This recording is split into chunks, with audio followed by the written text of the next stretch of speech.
Hi guys, welcome to my YouTube channel. It is your girl Iamdhubem, and Iamdhubem is back again with an amazing content. So today's video is school based.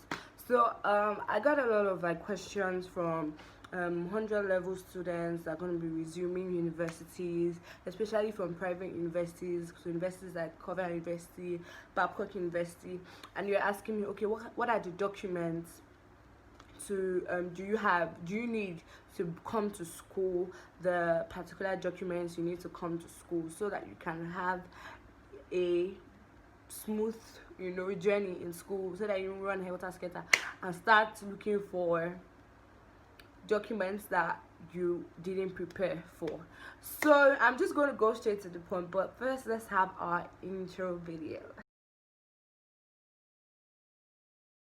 So guys, the first document I would like you to know is your passport.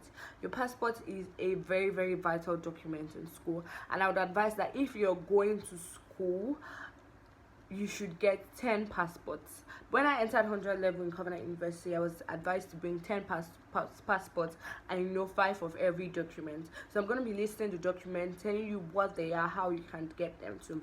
So the first one is your passport. Your passport is just a square cornered picture that you have to take of yourself. So you take your passport, and you should have no less than 10, because you're going to be dropping your documents with different departments in school. Secondly, you should have your WAEC result. Your WAEC result is very important. Your WAEC or NECO or GCE result, whichever one you're doing, and you must have 5 copies of each of these results. If you are mixing, you're using either WAEC or NECO, have 5 copies of each. But if you're using only WAEC, have 5 copies of WAEC.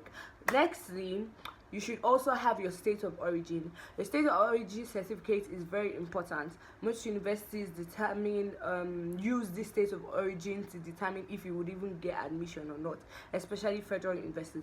But for a private university, for any university general, you need your state of origin to be set if you are going to get admission to the school. So you need to have 5 copies of your state of origin.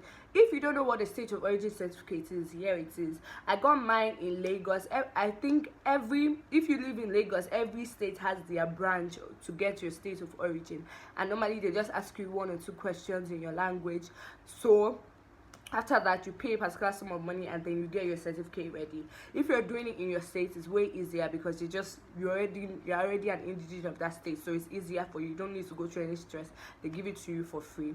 Also, you need your admission letter. Your admission letter is very important. If you're going to any school, you should have 5 copies of the admission letter JAM gave you, or the admission letter your university gave you, because JAM is going to give you a provisional admission letter before your school is going to give you an admission letter. So you need 5 copies of each. Also, you need your birth certificate. Your birth certificate is also an important tool. They need to know your name, if it correlates or matches with the school's data. So you need your birth certificate.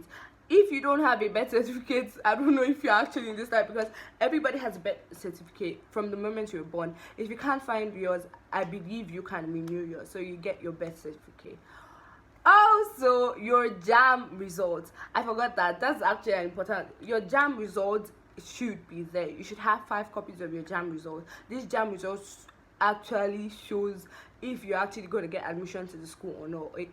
Because before you matriculate, when you resume the school, you have not fully gotten admission. It's after you matriculate you actually get admission to the school. Also, you need to get your clearance form or your clearance paper. Yes, for my university, I don't know how to explain it for other universities, but I know that every university has a clearance, a printed clearance. This clearance shows you your room, especially if you are boarding in their campus or in their halls of residence. This clearance shows you everything about your halls of residence accommodation, your name, the course you're studying, your level, your matric number or registration number, your devices, and your parents will have to sign. So this is a copy of the clearance. This is just the clearance that I just got. So if you're 100 level, I think you should be getting your clearance now if you're going to be resuming. Your clearance is gotten after you have paid your school fees, so ensure that you pay your school fees first, then you go to your school portal where you registered, and then you could get your clearance. So guys, and your clearance, you can just print 2 copies for the clearance, because you're just going to submit the clearance, but just have 2 copies. You're going to submit one, then have one in hand in case of anything. I'm always ready. Like for my 100 level, I have my clearance, everything, and all my documents, because anything is possible. And if you want to get like go for scholarships, exams, or you want to get online scholarships, these are the main documents they're going to ask you for. So you need to have them, and you need to have the scanned copy of these documents. I hope you love this video. I am done. I just wanted to be short, and I wanted to help everybody. Don't forget to like, subscribe, and share. God bless you.